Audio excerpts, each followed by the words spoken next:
Evening, weirdos, and welcome to the Wednesday session, Hump Day session. Wednesday's Hump Day, middle of the week, over the hump. I think there's a bigger hump to get over, but anyway, I hope you're all, I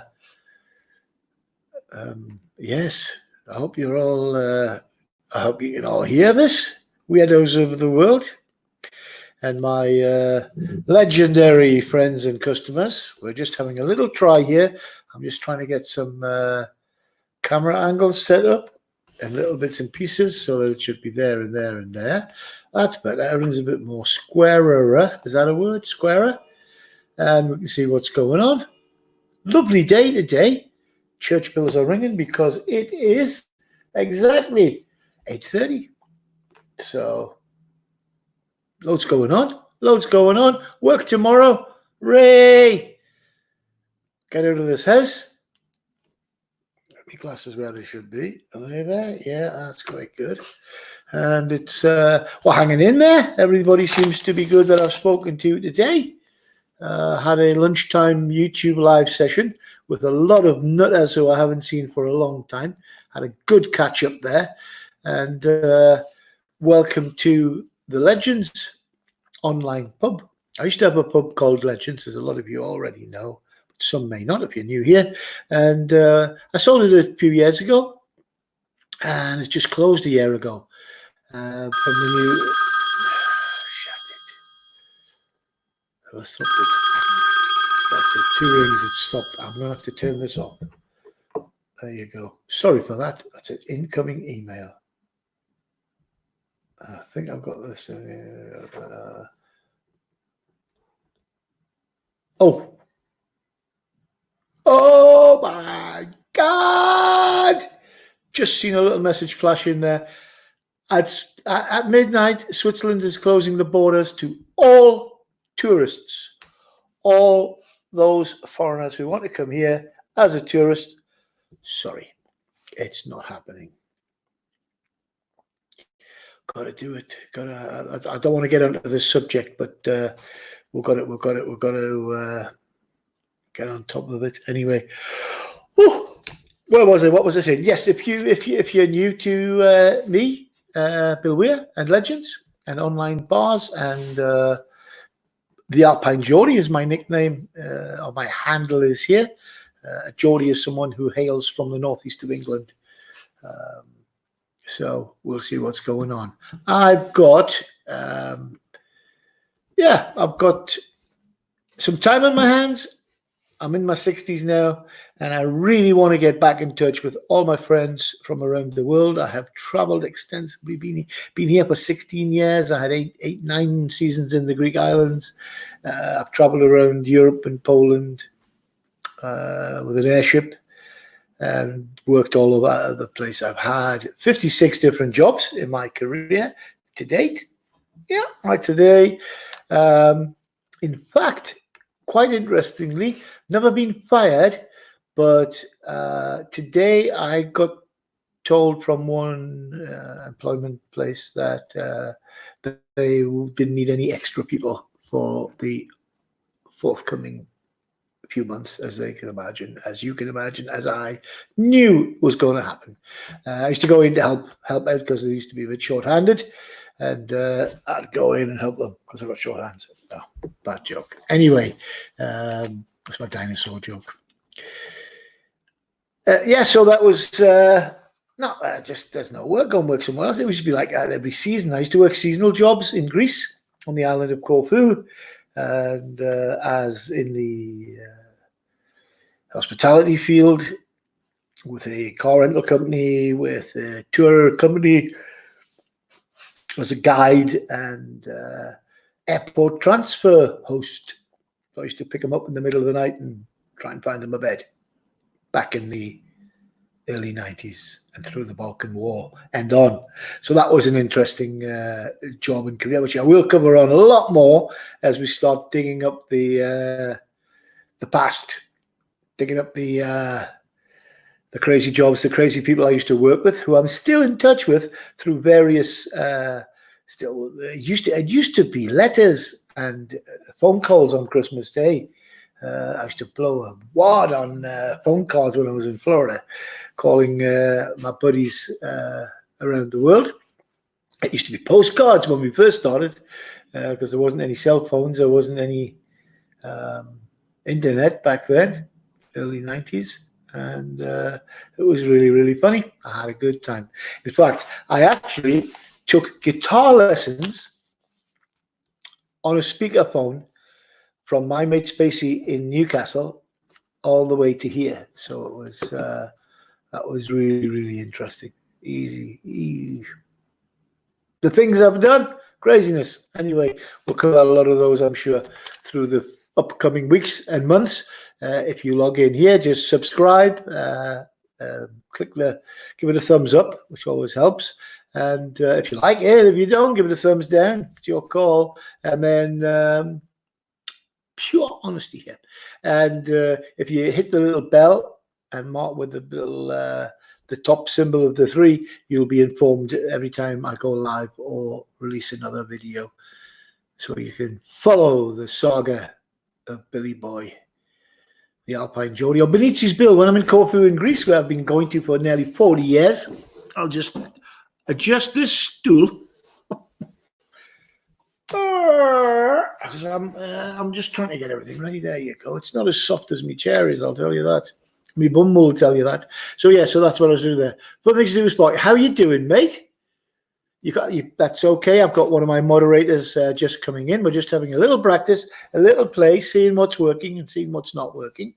And we'll see what happens. I don't know how long I'm going to be on tonight. I'm just having a little play around to fine-tune some of these little bits and pieces from the software, the video editing software and the live streaming software that I've got, to try and match it up, because it was making funny before and it was going all over the place. And it's getting late. It's 8 o'clock here now, just after 8, 7:30, whatever. What time is it, Bill?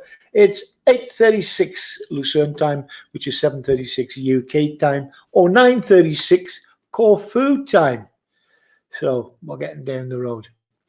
So it should be quite fun. So there's a lot of bits and pieces going on today. I've got to do some of this. I've got to be tech and savvy and tech savvy. So I think I can put that in there like that. Yeah, that goes in there.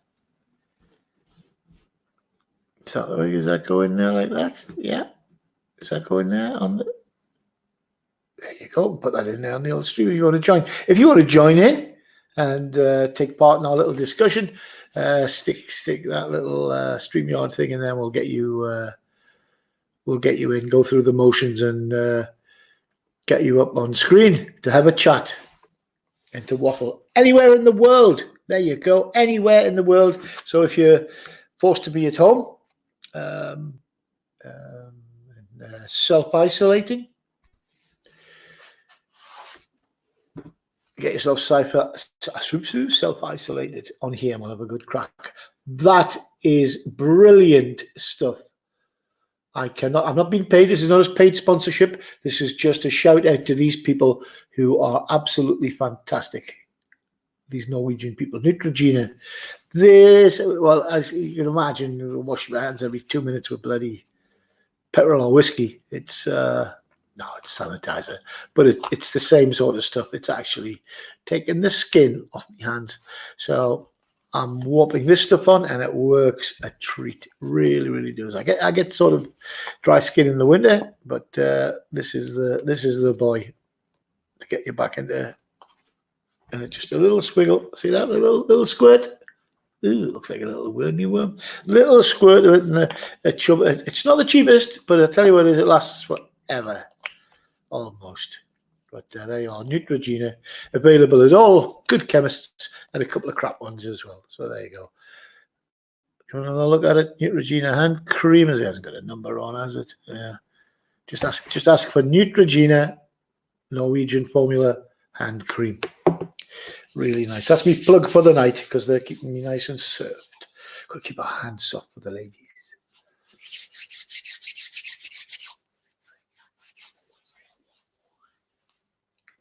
Oh, better. better. Hey, so anyway, so it's Wednesday night. Probably now on the telly. You've probably watched everything. You'd be sick of watching telly. Ian Days. Hello, Ian Days. Ian Days and the red cap. There you go. I'll take you, Ian. Everybody, how you doing, mate? I hope you're well. Sunny day here today in Switzerland. It's been really, really nice. Jumper warm. Normally coat. It's normally top coat cold, but it was jumper warm today. Not warm enough yet for t-shirt weather. And just motorbike bearable if you're allowed to go out. I just haven't seen I see they've closed the borders, but I haven't seen anything else. But I've got to go to work tomorrow because I'm one of those. I'm one of those things. I'm an essential job. I don't think I am. I am. I've got to look after 120, 130 students, international students who can't go home. I've got to stay here. They've got visas to be here to be educated, and they're being taught online at the moment. That's the new situation because they're not allowed it as a group in a classroom. And I'm the who's on the same boat.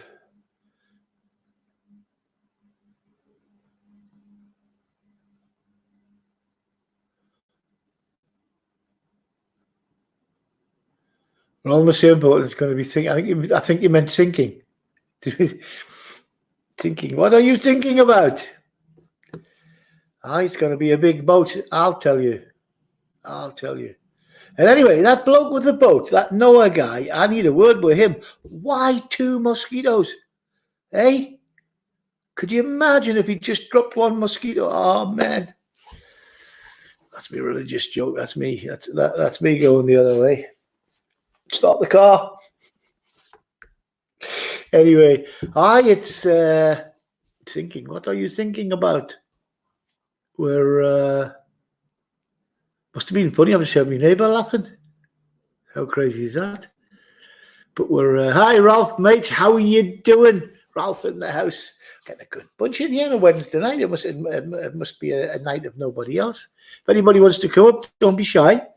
Your mother certainly wasn't, and we'll have a little bit of a crack. I'm all eyes on the screen here. Look, I'm trying to look at the camera to talk straight at you, and I've got to keep my eyes down here because these lads are all chatting and chitting and coming in. All the boys, 3, 4, 4 in the room, full house. That was Legends Bar, by the way, was the smallest bar in the town. Almost, there was one smaller, and 6 people standing at the bar would be total fun. I'd be there behind the bar, holding court, sorting out the fights, saving the world, throwing the Jägermeister at people when they sort of looked like they wanted to leave, but they didn't really. What's the point of going home? It's only 11:30, you know. You just got another hour to the last bus. So that was good fun. Fantacello. Oh, that sounds like a canny drink that's going there. That sounds like you've got nothing else in the house to drink. So a friend of mine just said she's drinking Fantacello. If it hits the spot, that's where you need to be. Fantacello. That's cool. I'm going to stick some of this. Did I copy that before? Here? So if I go like that, and I go like that, I'll be in trouble, won't I? Will that break everything? Probably. I'm scared. I'm scared now. I've scared myself. I'm scared of myself.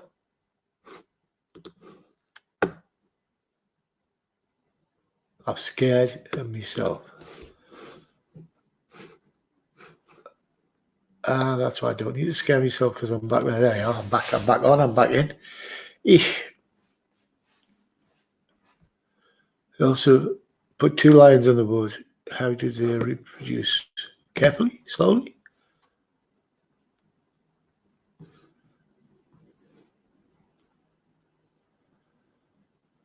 Oh, interesting. I'm going to catch that.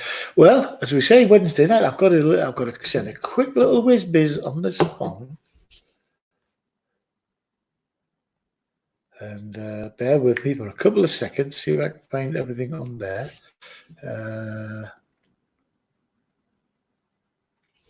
Mhm. So, right, yeah. So people got to go to there to go there to go into there. So I do that, and I do that. There you go. Here we go. Here we go. Nobody's going to get hurt here. I hope so. I hope not. There we go. And then we'll go there. Then we go, oh, then we go there. Then we go there.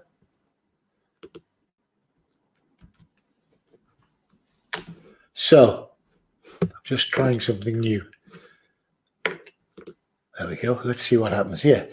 Let's see if somebody I know can work it out. Let's see if Fantacello is anywhere around, anywhere near, and can click on that link, and then just click again, and then you'll come into the. You can leave a little message in the little chat thing. There we go. So yeah, there's the bell's just gone for 8:30.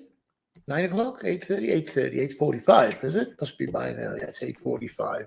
I live opposite a dirty, great big church, and they've got dirty, great big bells, and they ring them every 15 minutes. So that's quite cool.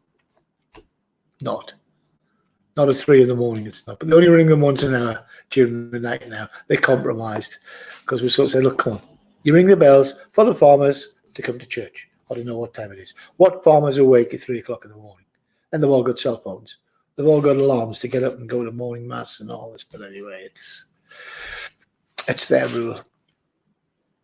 But he stopped God wouldn't let the Muslim people build minarets because apparently the noise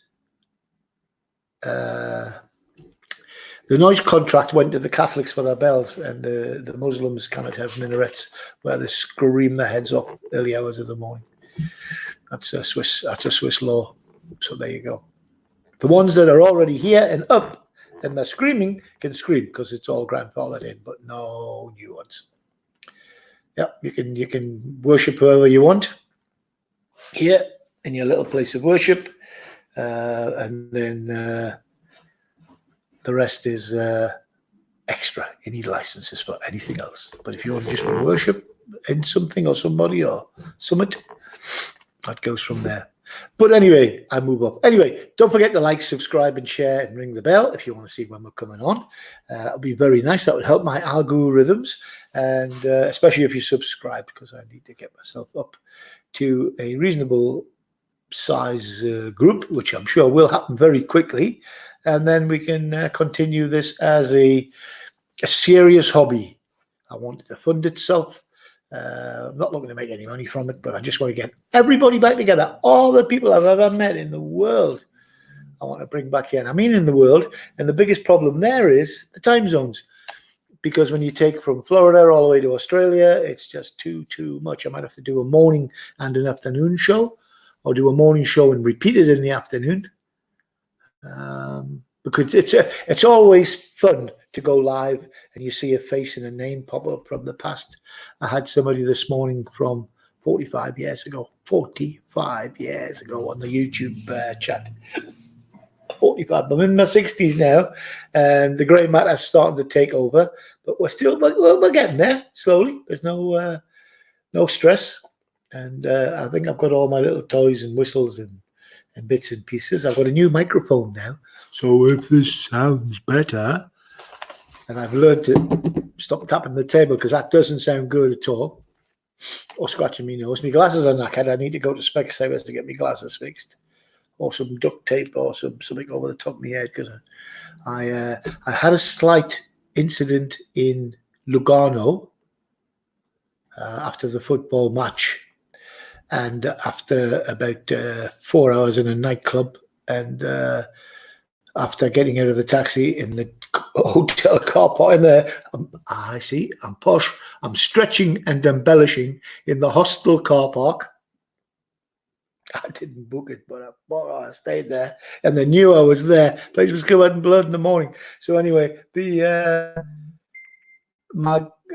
I tripped. I got out of the taxi, tripped over one of these, these stupid wires, little thin wires, fencing wires that they put across to stop you walking onto the flower gardens. Well, all I could see was the front door of the hostel. Got out of the taxi, paid the guy, thanks very much, took 2 paces, tripped, fell over a wall, and did a face plant onto a granite staircase. Broke my nose, teeth, all bits and pieces, and it wasn't good. Because it was about midnight, and sort of like knocked the receptionist up, and she came out and gave me a couple of sort of try and stem the blood flow. And I'd broken my nose; it was all over the place. And now I've got a little hole. I've got a little ridge and a little hole where I got cracked, and my glasses just won't stay up there, especially when I get a little bit sweaty or wipe my nose with my Neutrogena greasy hands. That was when Dirt Rider. I am well, mate. Everybody in Switzerland's well. Well, no, it's 700 less, but they're all well. I hope everybody. See, I'm talking about it again. Yes, we're all well. Everybody I know's well. And Ralph's here. Hey, Ralphie, Ralph. I've got a right gang of lads in now. We're gonna have a coke and fight us 6. Yeah, I'm just telling them the story in Lugano when I got out the taxi and tripped over the bloody fence. You can come up if you want. I've got to put my little thing in, my little stream thing. Do I do that? And the boys can come up there like that. Is that what I do? Is that the one? Have I done it right? Can I drive these things, man? So anyway, yeah, I fell over. And so I thought, do I go to an Italian hospital? This was like 100 kilometers from Milan, but just in Switzerland. And I thought, nah, we won the football game anyway, and I lost the fight with the granite steps. And after we stemmed the bleeding, I thought, no, I'll go back to the. I'll go back home to Luzern, which was like 2 hours on the train. This was Sunday morning, and I got the first train at about 5 o'clock on Sunday morning, sitting in the carriage, covered in blood. We just went for the night. We didn't take anything with us. We just went to watch a football game, go and have a couple of quiet beers after the game. My head was spinning because I had a couple of beers, and couldn't feel a thing. The ladies in the hostel patched me up well, and I just had to lay back. And I must have been concussed because I was like, wasn't well. And I just sat on the train, set my alarm for when I was getting off, and the guy checked me ticket once and never came near me. Neither did anyone else. I looked like a victim. I looked like I'd been mugged twice, but that was good fun. Hey, we've got Ralph in the room, Dirt Rider, Ian, we've got Techie, we've got a canny little crowd for a Wednesday night in Lucerne. And that was how I got me broken nose. God, the guy's got a 3-year-old child and another one on the way now. Some stag party. If they'd been real mates, they wouldn't have let me go home on my own.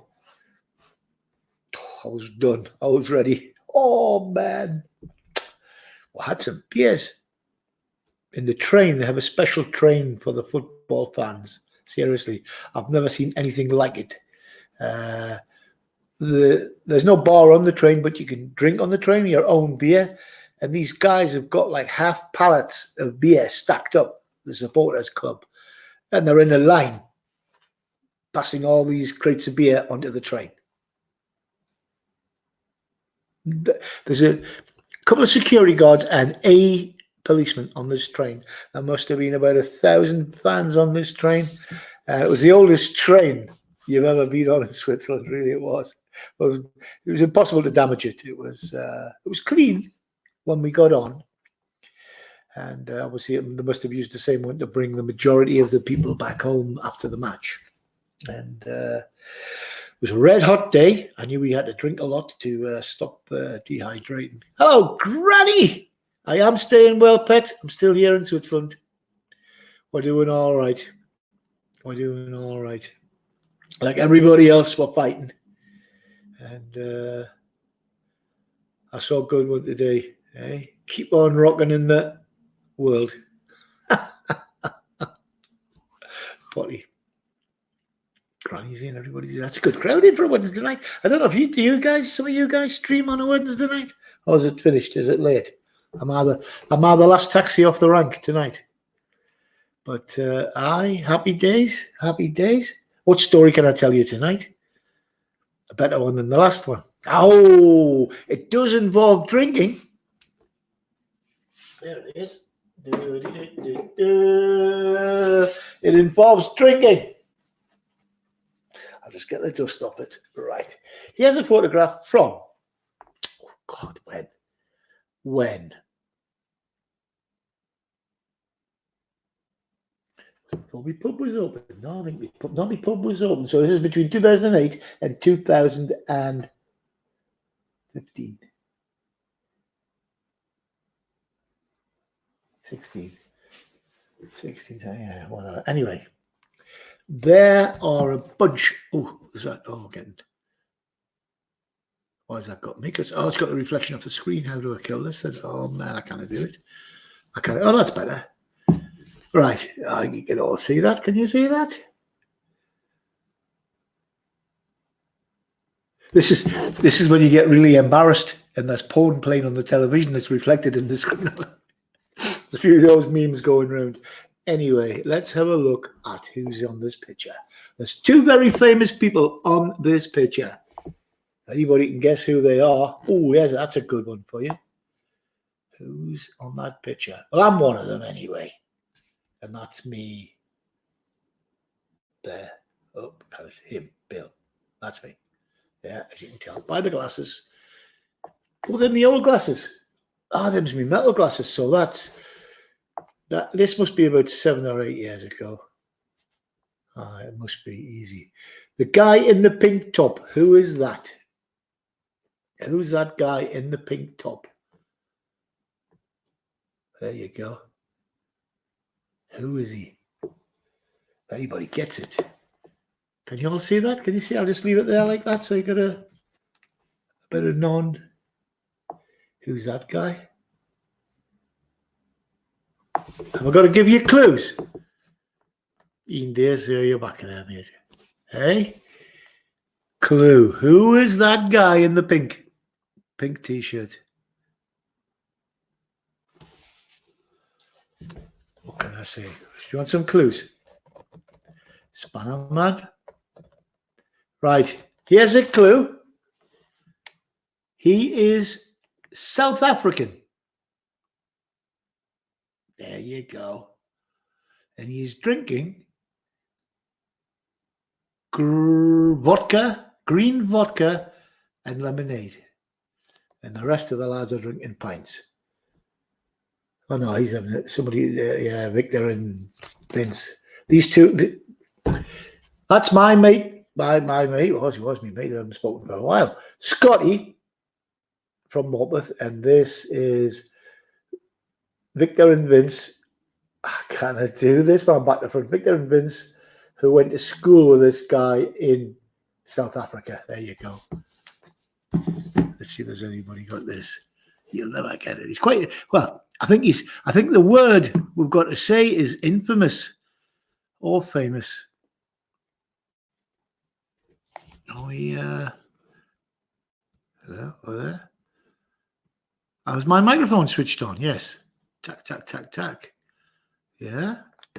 Carmen, Mike, just have a quick look there.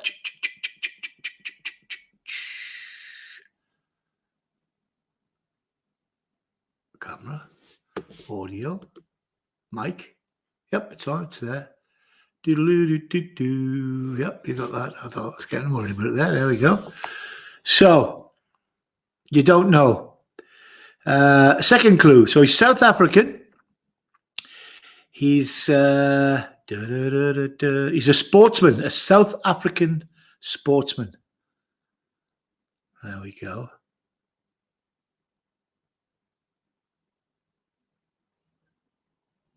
There we go.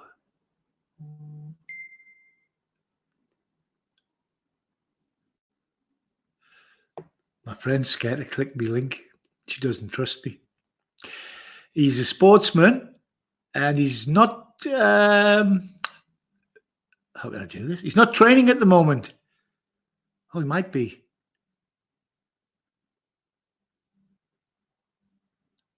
How can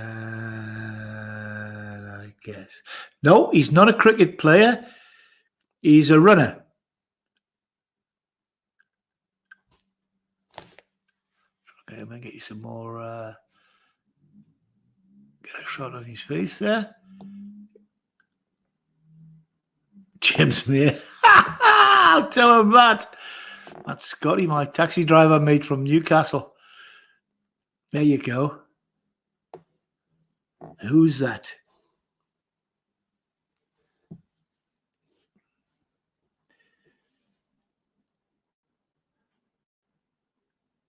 So, South African running sportsman.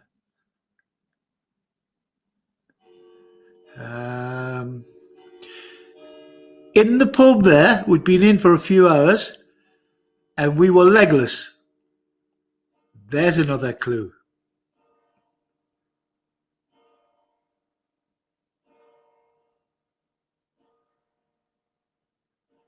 Who's going to get it? Who's going to get it? Who's going to get it? There you go.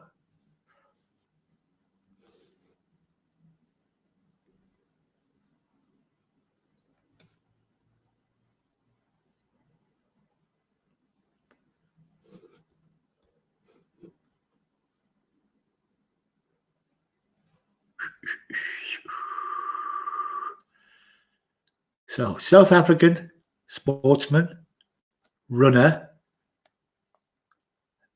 and that night we were legless.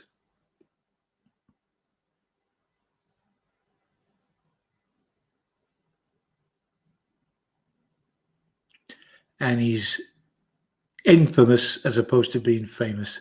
I guess he is famous as well. Oh, shh, quiet. I've muted you, man.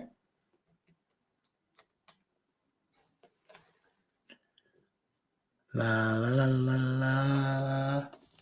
I normally write on the back of my photos who they are, or when it was, should I say.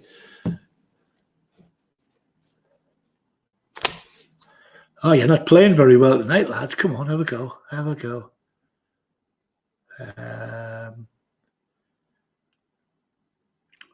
What can we...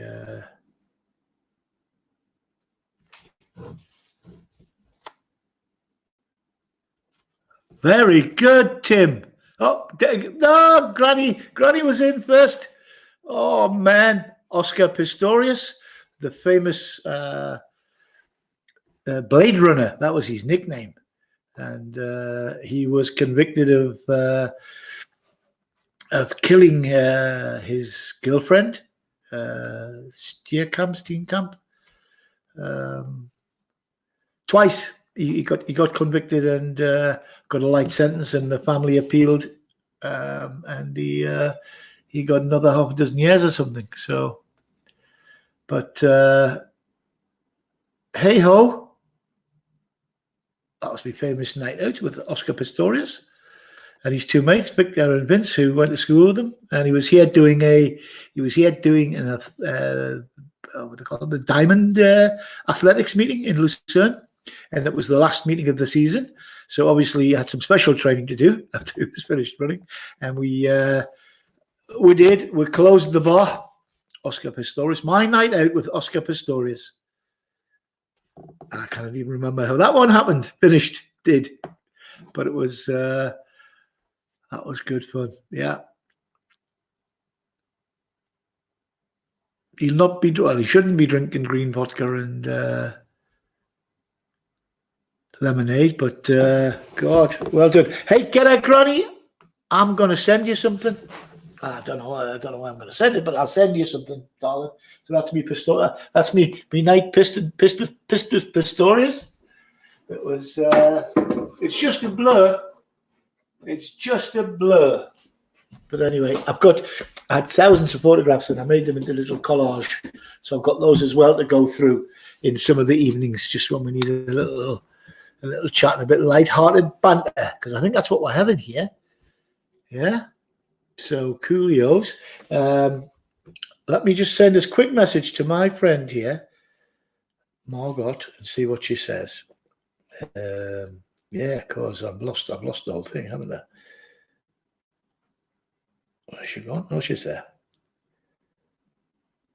No, she's not. She's run away. She's run away. Oh, man. Don't be afraid. It's... Oops, there you go. Autocorrect, man. I hate it.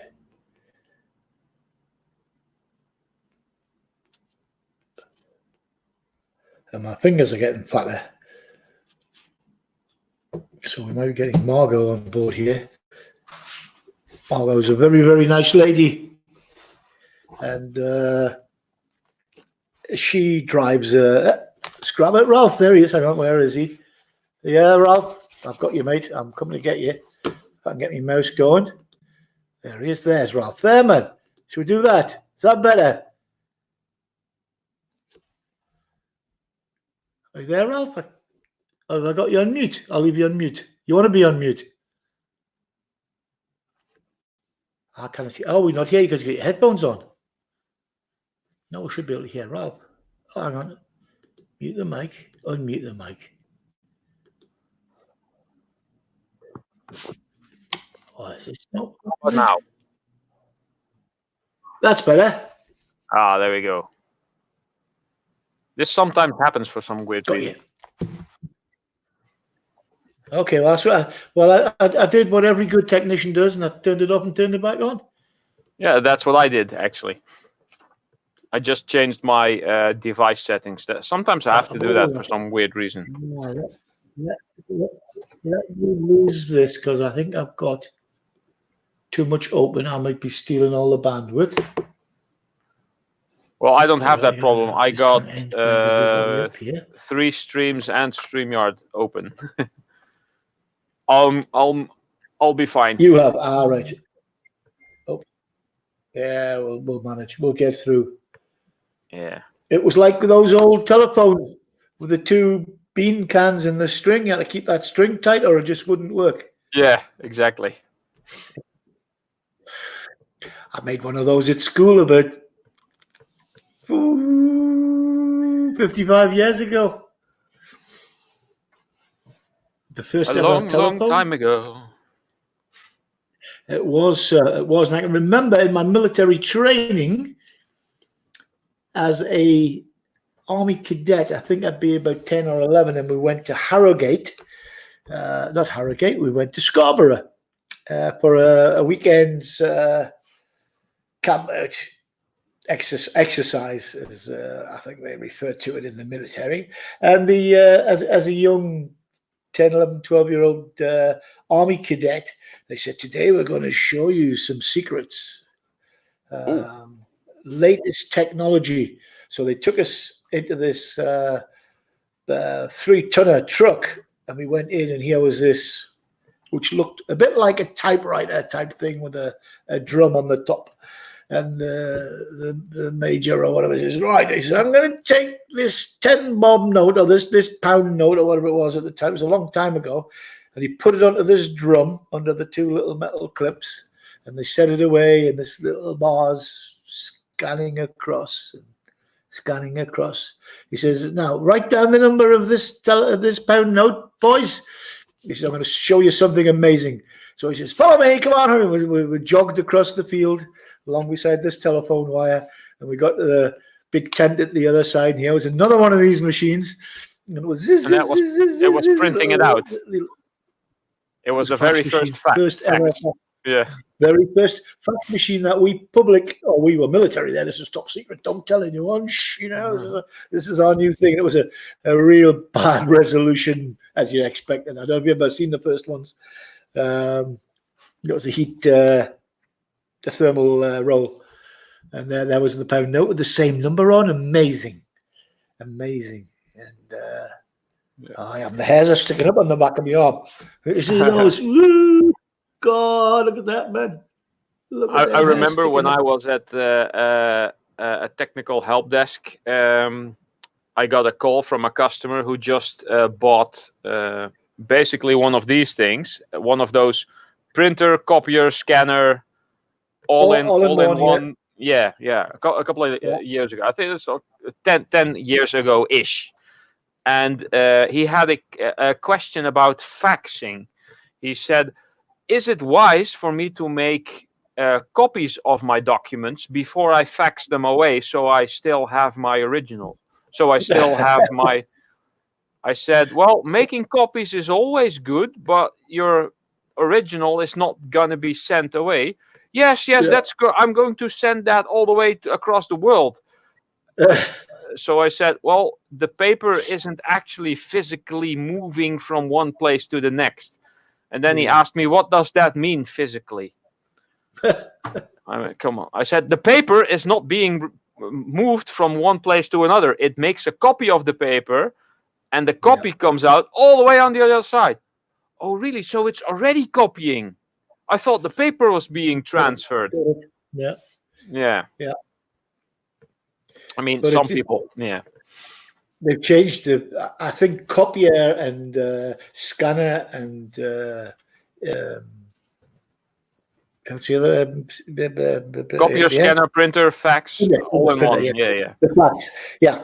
So these things are absolutely amazing now, and obviously with the cheaper storage, they can hold a lot of information on a hard disk there. But I think computers and the cloud have said goodbye to most copier printer scanners. I think people still use them to take photocopies of their bums, but that's about it. Or kids' hands and faces and stupid stuff for Christmas. So But I guess there's still a need when everything else goes down and the web's buggered. You can use the phone line and your fax. Yeah, you can still fax each other. Is that still a thing? I think there are some people still use faxes. My friend's got a fax number on his Greek. And saying that, I've got an Apple Quadra. Wow. An old computer here, sitting on my desk in Corfu in Greece. It's never worked for about 20 years, but it's sat there, paperweight. So it looks good. It looked good. God knows where it is now. It's probably worth its weight in scrap. Yes. Usually. It's not a... It's the same old story, trying to find someone who will pay you the price for it and wants one, or he wants to break it himself for parts. It's probably worth more in parts than it is in many cases it is, nostalgic value or rarity. Yeah. Because it'll probably want the whole thing resoldered because every other joint will be dry. So probably. I got a card in the mail today that they came to bring a parcel, but I wasn't home, of course. And it says, go to this website, enter that number to see the status. I entered that number, nothing. Not even a pop-up page saying, sorry, we can't find it. Just nothing happens. I mean, I think everybody over there is away.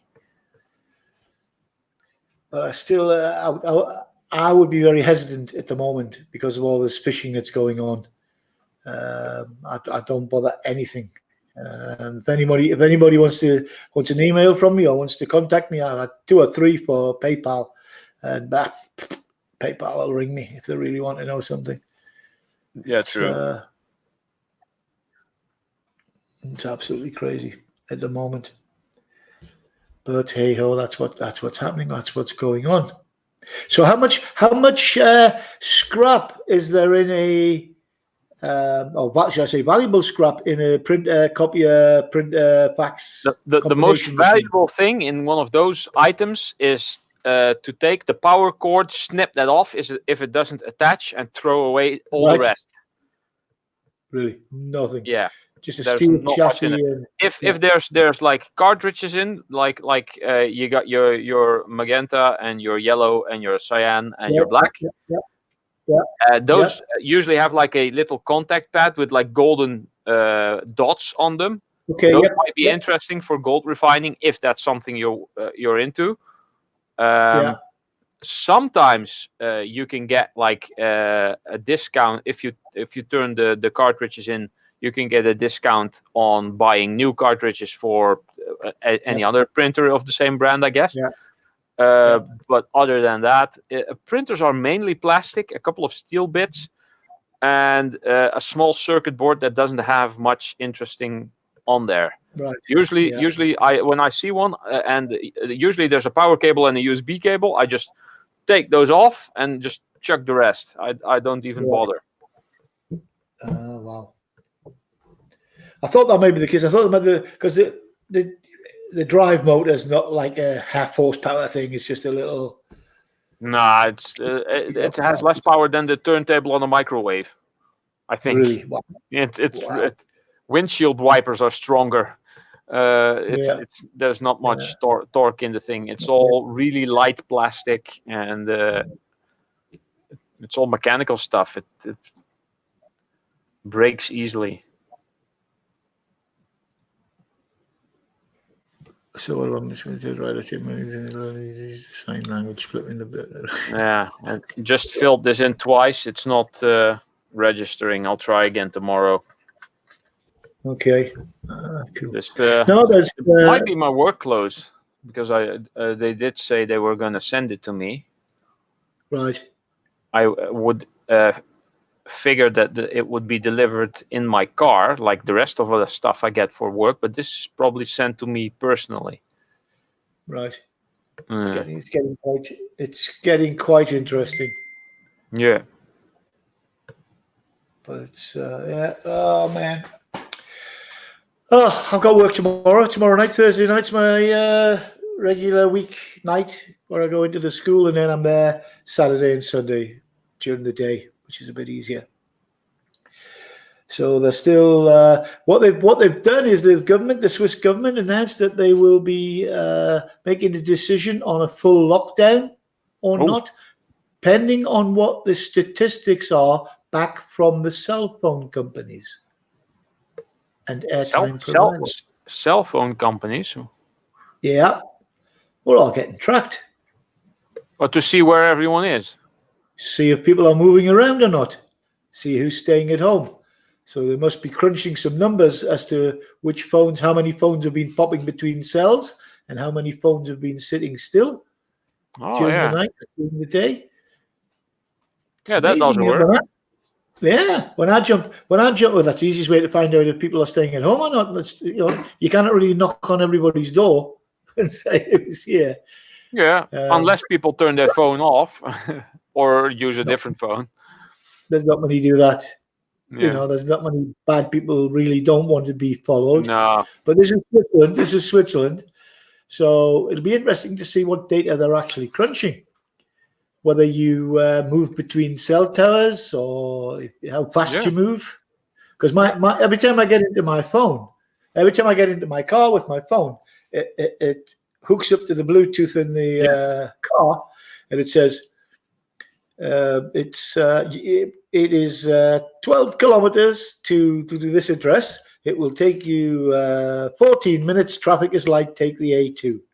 So I've just got in the car to go to work. Does it know what I'm wearing? Because I've got my work clothes on. I'm going to school. And then it knows what day I go to school. It knows my routine now, my routes that I take.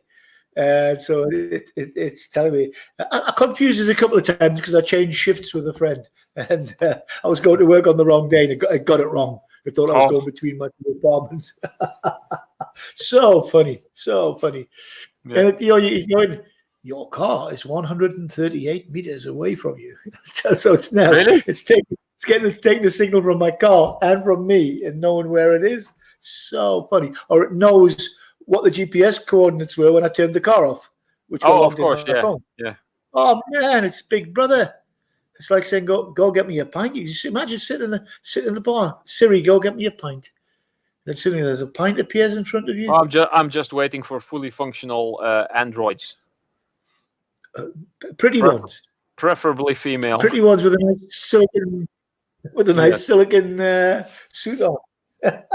No, there's better stuff than silicon. Actually, they call it real skin or something, or I don't know. I forgot the name. it's even better. It's You're very close to human flesh. You're scaring me. Well, I've seen some stuff on AI and robotics and cyborgs and androids and whatnot. The next 20 years are going to be really interesting. I remember when phone boxes were free for the first second. So once it connected to the caller to the number you rang, you go 1 second just so you know somebody answered. Hi, and you put your 2p in, or you have your 4p in already. You press button B and button A, and it connects you. Or if it doesn't connect you press button B and you get your money back. If there's nobody there. Yeah, that was the old English phone box. So you had to put your 2p or your 4 pence old money, put your old money in, and then dial the number, and then you could hear somebody answer, because there used to be party lines as well. If two houses used to share one phone line. Oh, yeah. You went and picked the phone up, and if there was somebody speaking, you had to put it down because your neighbor was on the phone. Oh, but, yeah. The old press button B, and there were big chrome buttons the size of your thumb, and yeah, it like made for that. Yeah, it was a really bloody ratchet thing. And the money would drop. It was all mechanical. Yeah. And it all had to be made really sturdy because people, they break stuff. Well, and when they changed from tone dial to pulse. Pulse to tone. They changed. Yeah. No, they changed from tone to pulse. Which way did they go? I think they changed from pulse to tone. I'm not really sure. They did. They changed from pulse to tone, because the pulse, as you did it, and then you could lock the phone on the 0. Put a little padlocky thing through the 0, so you couldn't dial long distance phones. Oh, yeah. They all started with a 0, the long distance ones. Your local phone number was a straight number, but you had to dial 00 or O to get into the 10. But then they came out with these. Some clever person got these tone pads that you put over the mouthpiece, and you could press the button, and it go do, and you could call without putting the money in. Yeah, it would get you through without connecting that way. They were selling for about 50 quid each. Save yourself hundreds. Buy one of these phone pads and dial anybody, anywhere, from any phone box. Yeah. That was the big scam. So I think they switched from tone to pulse then, because, I don't remember. I should look that up. Yeah. No, because these weren't pulse pads. They were tone pads, and then the phone with the pulses, you could actually lift the receiver. If it was locked, you could actually tap 10 times for a 0, 1 for a 1, 2 for a 2, and then it would actually, because we had one of those at the airport in Greece, and it was locked. There was a padlock through the 0, so you couldn't call international. But we discovered, or we were informed, that if you did it with tapping as if you're putting the cradle down on the top of the cradle, putting the handset in the cradle, if you tap those buttons at the top, it would actually create a pulse. And you could tap any number out. I actually, someone was saying, no, you can't. I says, come here, I'll show you. I heard that people called like 911 in dangerous situations. That was the only way they could get there, or a hostage situation. I don't really remember. I've heard that works yet. Tap 9 times and then 1 and then 1. Okay. Well, I'm not sure. I've heard about it. I'm not sure if that actually worked. Yeah. I don't know. There is a number to dial after. In England, it's 999, and if you dial 999 and you press another number afterwards when they're speaking to you, if you're in a situation where you can't talk, you press the button on your keypad on your phone or on the and it sort of specifies that I'm in a situation I cannot talk. Ah, yes. So they then just listen to what's going on. Yeah, and they know what's happening or whatever. So in case of like domestic violence or something or whatever. Yeah, exactly that, or a hostage situation or a bank robbery or There was a cartoon out, God, just a while ago, and the guy's standing in the queue with the bank with his wife, and she's giving him a right bollock, and she's shouting at him and everything. And the bank robbers come running in. They grab her. He puts her in a stranglehold, and everyone says, "Everybody, put your hands up." And they've all got their hands up, and he said, "One move, and this lady gets it." And the guy said, "La la la la la la." My brother's got a gun to his wife's head. He's sick of it. Yeah. But it's his little dance he's doing with his hands up. I'll try and find it for you. It's so funny. One move and she gets it. Happy days. Happy days. So is everybody still floating around? There's a few in there.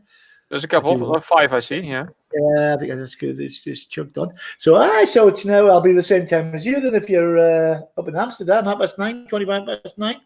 Yeah. No, you're not in Amsterdam. You're in... No, I'm further south, but I am in the Netherlands, yes. That's right. You told me where it was. But hey. In the basically the what? Is it Nijmegen you're in? No, close to Nijmegen, yeah. Not that far off. Yeah, closer to Nijmegen than to Amsterdam, actually. I used to call it Nijmegen. Nijmegen, yes. Nijmegen. I've only got one Dutch story. It's quite funny when we came over during the mad cow disease time with our van from Newcastle to, I think it might have been Nijmegen, Amsterdam. Yeah, we came over and we had to drive the van through a little shallow wheel wash, disinfectant thing. And the woman says, "You any foods you're bringing in? Any meats or anything?" No. Any dairy stuff? No, I'm sorry. Oh, she said, "You can't bring that Kit Kat in." My mate said, "Sorry."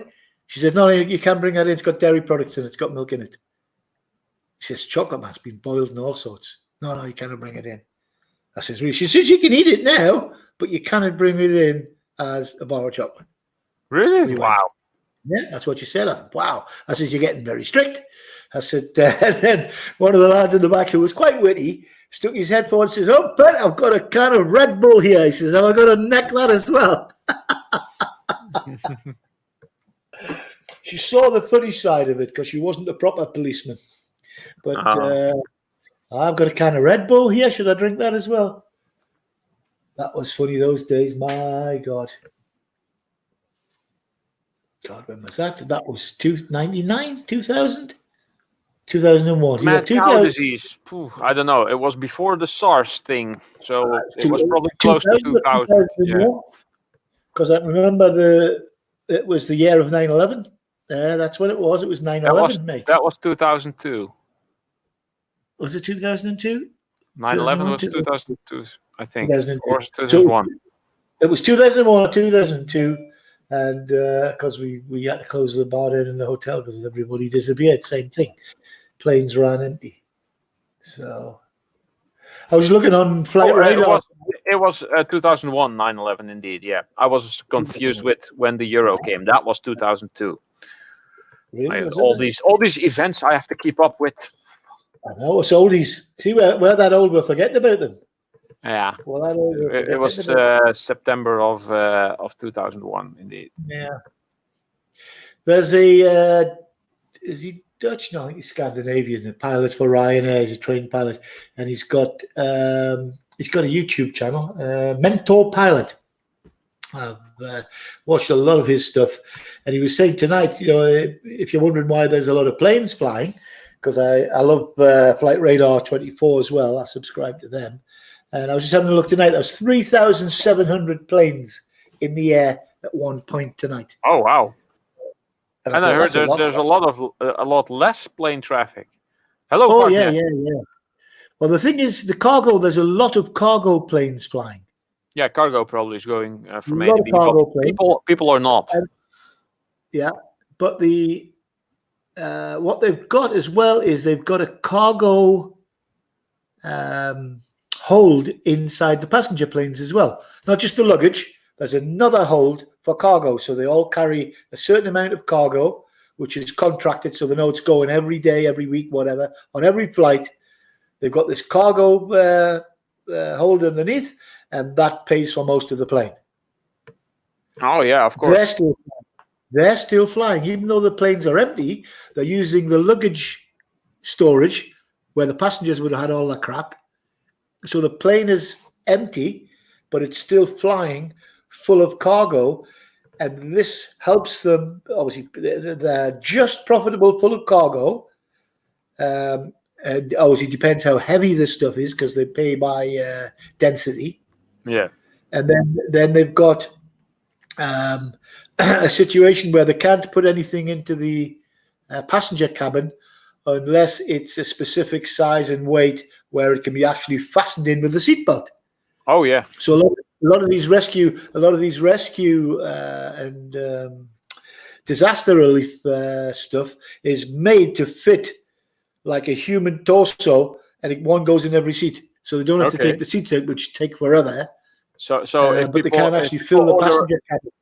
If people order a lot of sex dolls, they can just be strapped in with a seatbelt. Exactly, just strap them straight in. Oh, exactly. But it's that was very interesting what he was saying. He says, and then there's the ghost planes that are flying empty because they've got to fulfill their 80% commitment to the route. When they buy a route in a slot, you have to fly 80% of the year of the flights. Wow. That's part of the deal. You have to fly 80%, empty or full, or losing money or anything. At least 80. But I think they've waived that at the moment. I would assume so, because that would be silly. Yeah. And he was saying the other thing, which I didn't realize, if a pilot doesn't fly for 90 days, he's got to get retrained. Oh, really? He's got to do 6 takeoff and landings. So the 2 pilots on the plane will do 2 bumps, 2 circuits, and whatever. The planes have got timing on. Well, obviously on the parts, a lot of it is by time as opposed to circuits, takeoffs and landings.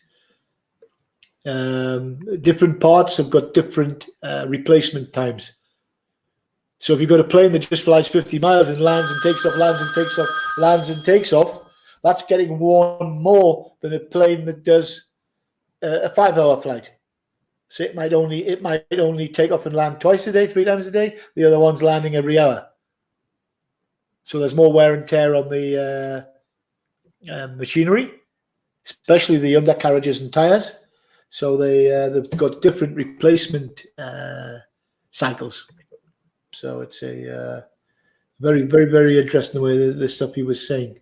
And he said there's a lot of people now going onto private jets away from first class, because some of the first class prices on a busy route are almost the same price as a private jet, not much more.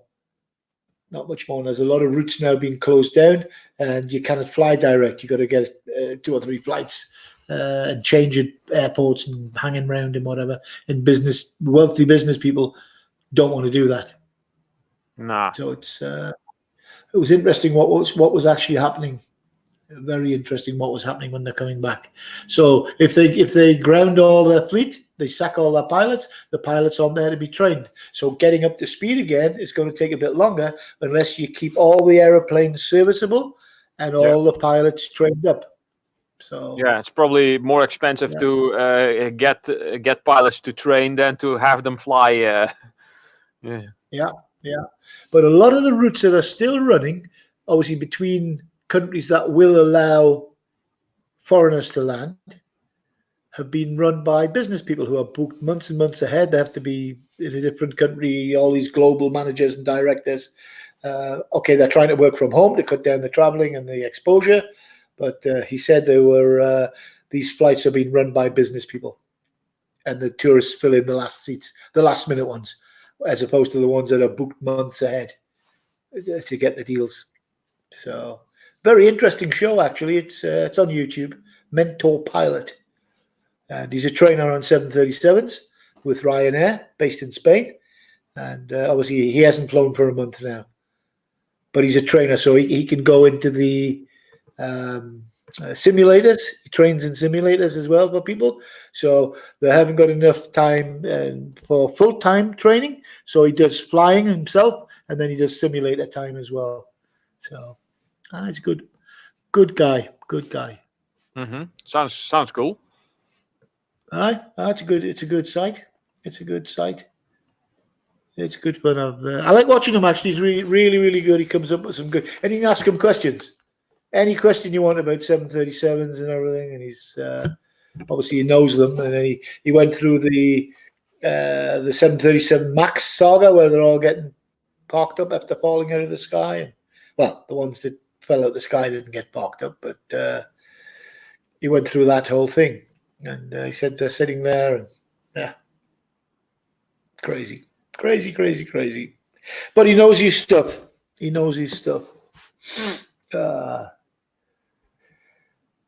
No holidays for anybody. Ralph, I think we'll all be in the garden this year. Yeah. We'll all be in our own gardens this year. Or painting the house, or God. It's going to be strange.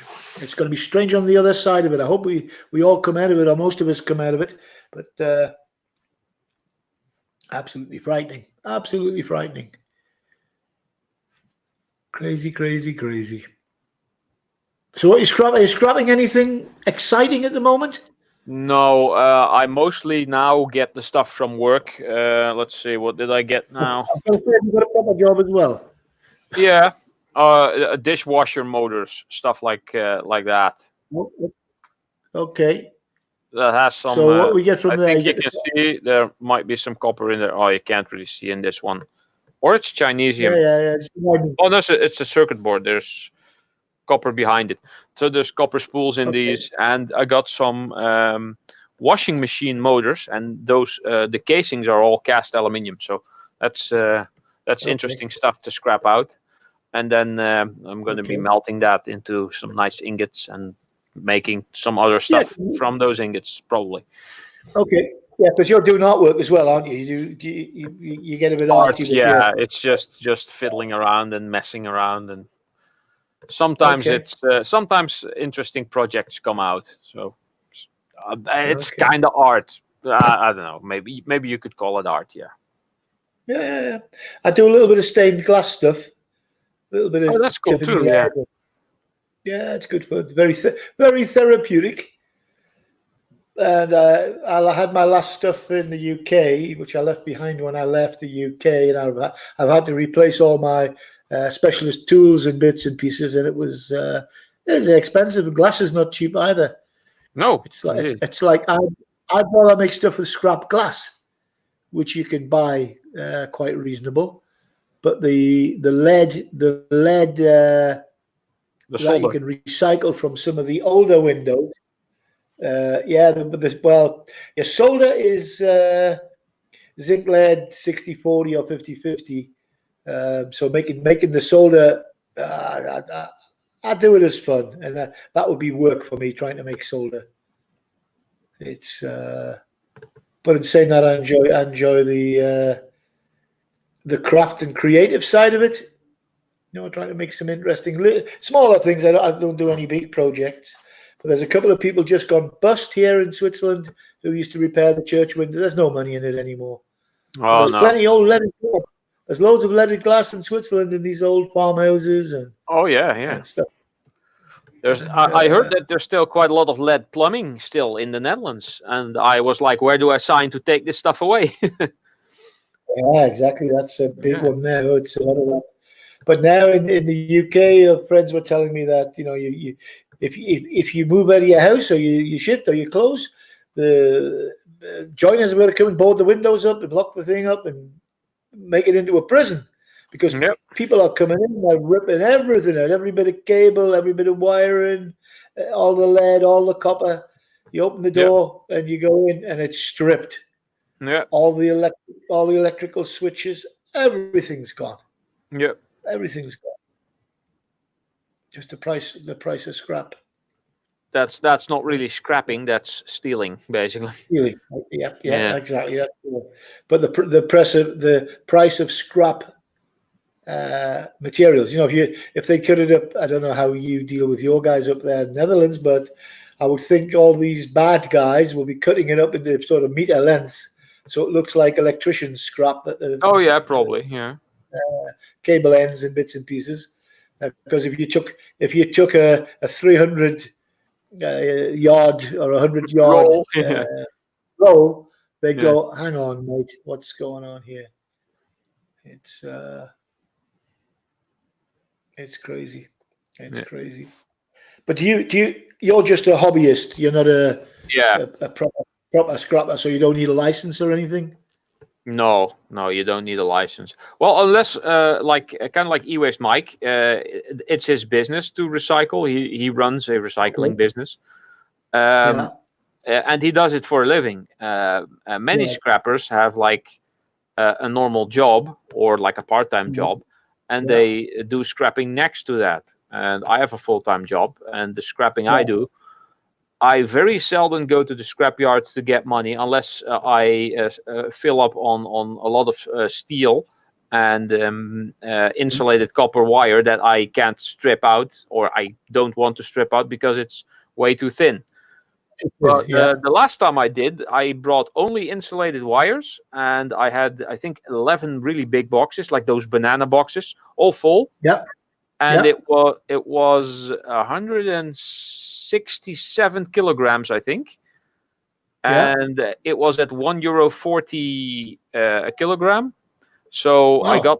I got like 230 something. I think I might still have the receipt here somewhere. I think Okay. I put that here just for reference. Oh, it should be here somewhere, or I And might have thrown that away by now. I think it was like that's close to 200, close to 250 of only wires. But that's headphone leads, everything. Just thin Doesn't little really wire. matter. They don't differentiate between low grade or high grade wire. And I Okay. just toss everything in, even the ribbon cables, the really flat stuff that comes out of some Okay. electronics. Just Yeah. toss that in. Yeah. Yeah. Yeah. Wow. They only want you to take the plugs off, and Right. if it's interesting enough plugs, then the pins usually are brass, and I just collect those and put them in my little brass pot. Yeah. And as soon as that's full, I'll melt that into some ingots. Okay. So yeah. All good stuff. And people usually say, yeah, but the scrapyard doesn't take ingots. And then I say, yes, but the scrapyard isn't getting my ingots. And actually, scrapyards over here do take ingots. At least that's what they told me. But yeah, okay. If you want to make money on something, why put all the effort? Yeah. Yeah. Because your time is your profit, basically, isn't it? Yeah. But you go. I know in England there's loads of gypsies and tinkers, they used to call them. They used to go around, and anything that didn't move was taken away as scrap. The scrap man used to come around with his horse and cart around the village back in the UK. And but now you've got to be a licensed recycler, and you've got a list of metals that you actually, or the products you actually recycle. Whether you do lead batteries, acid, and there's got to be proper records of where everything's disposed of. And they've made it hard now, and the license isn't cheap. And you've got to sit a test, and it's they're just making it hard, basically. Just making it hard. People who steal the copper from railways and stuff, they deserve to get run over by trains. Yeah, or electrocuted. Or electrocuted. That's maybe even better. Yeah. Just electrocuted and fall to the side, somewhere in the bushes where nobody will find them for decades. Yeah. Oh, it's God, scrap. We used to just. I worked in the garage. We used to throw the scrap exhausts into a pile, and the batteries would be stacked up there. And then somebody would come and take them away. We wouldn't get any money for them years ago, and nothing. Copper radiators, everything. It was just a big pile of scrap, and it was separated to old. We had an oil tank actually, where they come and take the oil away. And then we started using it to heat the garage workshop. Got an old oil boiler in. And God, happy days, Ralph. Yeah, happy days.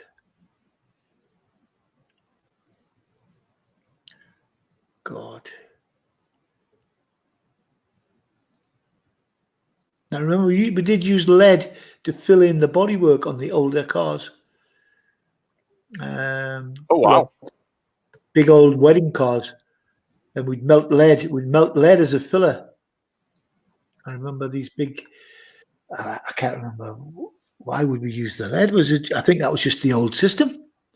I think it was the old system that they used, and you'd file the lead down, and then you start putting a filler or a thick undercoat into it to finish it off, and you'd start using a finer and finer file to get the shape.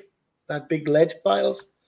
And these were wedding cars and a big funeral car, and was it aluminium bodywork? It might have been aluminium bodywork we were leading. Well, lead is really easy to melt, so it's easy to get into all kinds of places, and because it's heavy, it flows really well.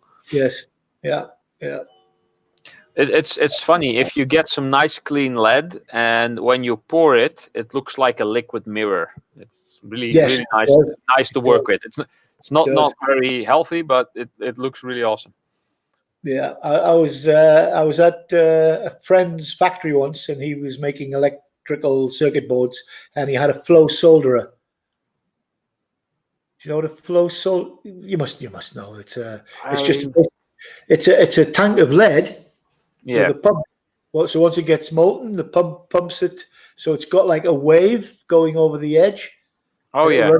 Down, it gets heated all the way. It runs down and back into the tank, and basically you put your circuit boards with the components on the top, obviously, the pins sticking through the bottom. Oh yeah, They still where it's edged that with pin. Yeah. And then you push the pins through, and it just rides the wave over the edge. And as the solder comes over the edge, like the waterfall, it actually licks all the pins and it's soldered. Yeah, and because of the temperature difference, it quickly solidifies, and then you take it off. Yeah. Fire, clean the little bits off, and fire away to the test. I used to make circuit boards in school, but that was a long time ago. Using special lighting to first you make a pattern on paper, then it gets transferred to like one of those transparent sheets, and the pattern is on there. Then you place that on a circuit board, which is just the green board with a complete layer of copper. Yep. Then you put that on there, and the part that gets all lit, the top layer will be etched off, and the stuff that is the pattern will stay on.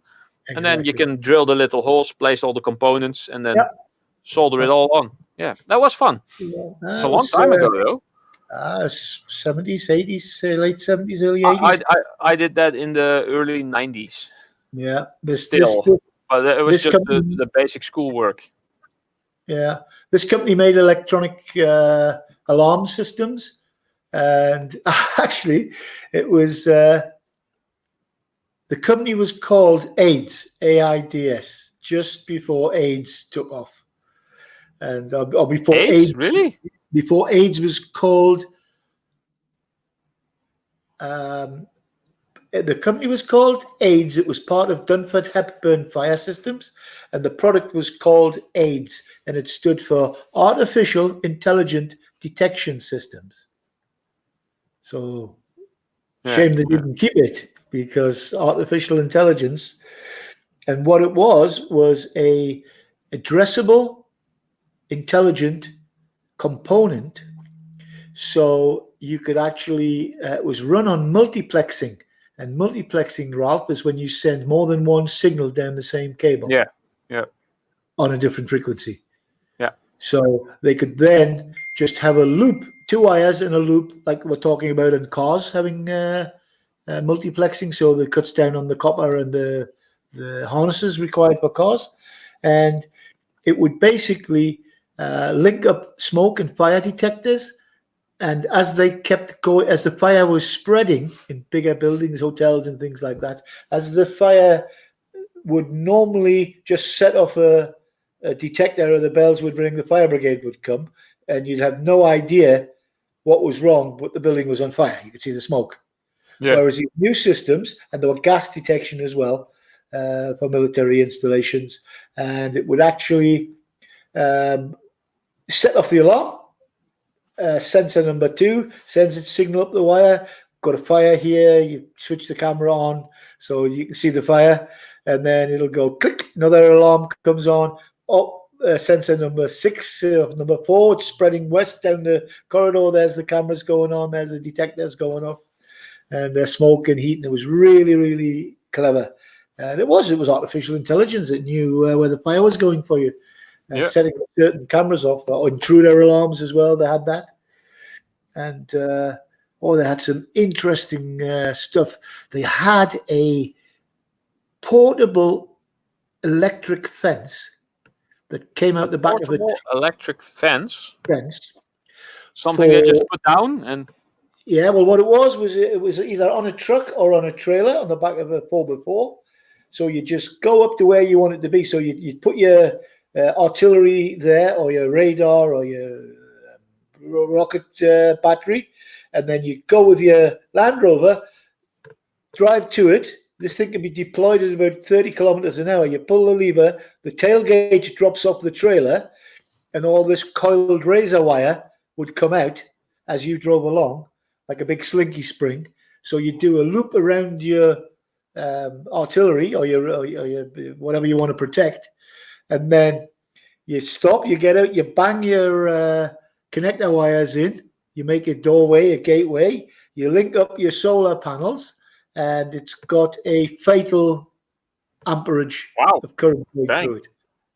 So they were looking at South Africa at the time, and it was so you could just put something in, whether it was a spotlight tower or a searchlight tower or whatever. But this was amazing stuff. And then you basically just reversed at it, and 2 guys with gloves on and hooks would hook the loops of the fence, the electric fence, back onto the trailer. So it was quickly deployed. Not as quick to put it away, but obviously the hurries when you deploy it. And it was. They had a solar panel there. That was enough to create a fatal electric shock for anybody that touched it. So it's funny. We're talking about lead acid batteries, and I now get a video recommended to me: lead battery recycling. They're listening in on me. Yeah, they are. Yep. That's true. No doubt about it, mate. No doubt about it. If Siri can listen to voice commands, the whole thing. Well, I'm using a microphone connected to YouTube and stuff, and interwebs. Well, you do know there's going to be rubber doll adverts getting thrown at you for the next week. Oh, that might actually happen too. Yeah. Wow. I accidentally clicked on a picture of a thumbnail of a video of a nice-looking girl, not knowing what it was, and it was a girl trying on bikinis, and look what I got in my new bikini haul, and I got a red one, a blue one, a green one, and showed them all. I just skipped through the whole thing. I thought, why the hell did I click on this? Yeah. And I am now getting whenever I scroll through my phone, then I see this same girl having different colors of bathing suits or whatever, and now there's even others popping up. Pretty soon, I'm just only going to be watching fashion stuff for some reason. Yeah. Well, my father used to be a coal miner, and he worked for the NCB, and they used to wear they called them donkey jackets. They were a big, heavy, windproof, waterproof jacket with 2 pockets in and a big, heavy collar. Like welders and the construction guys would wear, but they were black donkey. They called them donkey jackets. They still do. But these had in yellow NCB on the back, National Coal Board. And God, I used to put me dad. It was the warmest thing ever. And we used to have outside toilets. We had to walk across the street and go and take a dump in a cold, unheated toilet. And I remember I used to put my dad's donkey jacket on and go across the road to do a poo or a pee. It was scary. And I was talking to somebody the other day, and they changed them. They went to British coal. So the NCB went away, and the NCB Wellington boots with the yellow NCB on them, the gun boots, and the steel toe capped safety boots. Oh man, the full health and safety down the mine, and they all disappeared. And British coal came out. That was the latest thing. And I was talking to somebody yesterday, and her granddad had died, and they were cleaning the house out, and they went into the attic. And I just mentioned donkey jackets to her. She says, "Oh, we found 2 in my granddad's loft." I went, "Really?" I said, "They're €500 now to buy a normal one. Okay, they might have a designer name on, but they're not worth $500. They're a good old sturdy cult jacket. And if you turned up anywhere, any pub anywhere in the northeast of England with an NCB donkey jacket on, you'd be the dog's bollocks in there, mate. You would. Cult. So I'm trying to negotiate a price with her for a NCB donkey jacket. Oh man, that's it's cult. It's cult. It's like the mods and rockers used to wear the mods used to wear the parkas, the green with the fur around the hood, like a green military style parka. And the donkey jacket, oh my God. You wouldn't pay for your beer. You wouldn't pay for your beer. People would buy you a beer just to try one on, just to try it on and have their photograph taken with an NCB donkey jacket. Donkey jackets, my God. Absolutely crazy. Absolutely crazy. Well, I'm going to just about wind up this, Ralph, and everybody else who's still watching or hanging in there, lurking in the shadows. You've been almost been going for 90 minutes. Oh God, I have, haven't I? Christ, can't talk, eh? But it's been good fun. It's always good. It's always good fun, Ralph. Because being our age, well, being my age, but you're just a young buck. But it's it's the past that's interesting. You kind of keep up with the future. It's going so fast. Yeah, true. It's like the kids going to college today for a technical apprenticeship, especially electronics. What they learn in their first year is obsolete by the third year. Just about. Yeah, things are changing, like touchscreen technology. Yeah, and the microizing, the things are getting littler, and it's amazing. And this bloody what do they call it? Oh man. See, that's my head gone. Hour and a half. I've lost it. Foo coats. Oh, come on, man. Come on, Ralph. You know what I'm talking about. Graphene. Yeah, that stuff. I've seen stuff but there's very little applications yet. But I've seen about this stuff over 10 years ago. Yeah. But they're not really. I would be expecting that it was everywhere by now, but there's very little they're doing with it. Well, it's maybe another 10, 20 years. I don't know. I don't think I can say anything. Is it, my friend? If you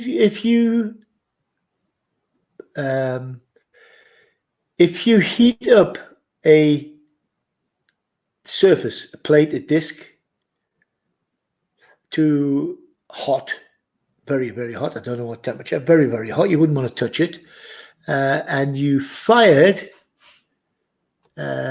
chopped up, ground up elephant grass. You know, the big tall elephant grass that's very, very fibrous. If you fire that at a certain speed at this hot plate, it will explode, and it will give you what does it give off? It gives off a very, very valuable commodity, and the byproduct that's left is graphene. Oh wow! It explodes. It's all patented, the whole process, and it's not too expensive to build the machinery, and they can be quite small, which means you can put the plants very close to the crops, so you don't have to haul the oil halfway across the world to a refinery. This grass, and you can cut it. You can cut the crop with a normal combine, or one of these corn on the cob combines. You know, the ones that chop maize, the big chopper cutter combine harvesters. And the thing is, it's the growing season for this elephant grass. It grows in quite a middle and southern European climate. It'll grow on anything. It'll grow on fucking concrete. Apparently, this grass. Yeah. Once it grows, grass. But this stuff, it doesn't matter if it's in drought for a month and then it gets loads of water. This shit just grows, and it grows unbelievably fast. And the harvest is opposite, so you don't need special machinery to cut it. You can use the machinery you're not using to do your corn and the cobs, the maize, and all this feed for animals. And it's a very, very cheap production. Oh no, it makes biodiesel. Biodiesel, that was it. When you fire it into this machine, it spits out biodiesel. And one of the byproducts of this is graphene. That's weird, because I heard that graphene is basically graphite, which is just in very fine layers. Yeah. And the way they first started getting really thin slivers of it was just using sticky tape on graphite plates and just lifting it up like that. One molecule layer. Yep. Yeah.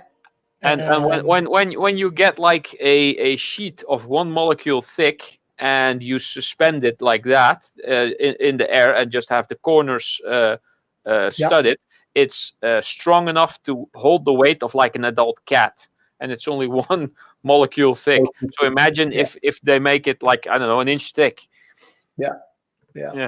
So it's amazing. It's amazing what they've been making clothes with it. I think they're weaving it. They're getting it into fibers and weaving it. Yeah, you can have like a T-shirt this thin, and it would be bulletproof. Yes. Yeah. Yeah.